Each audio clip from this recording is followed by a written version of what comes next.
Meu nome é Lindenalva Odilon Coelho.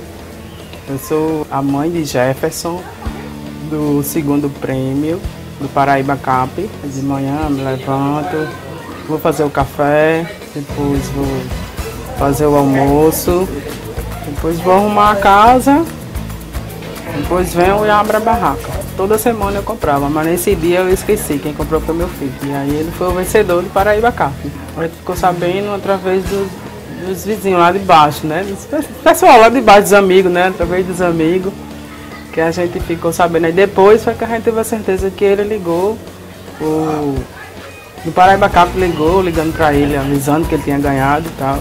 Com o valor do prêmio eu vou comprar uma casa para ele. Para quem não acredita, fique comprando e sempre acredite, que é verdade. Aqueles que não acreditam no Paraíba Cup, acredite, porque aqui há um novo ganhador, aqui no Altiplano, na mercearia Bar da Cláudia. Fica ao lado da Igreja Betel, em frente ao campo de futebol. Paraíba Cup, custa pouco sonhar.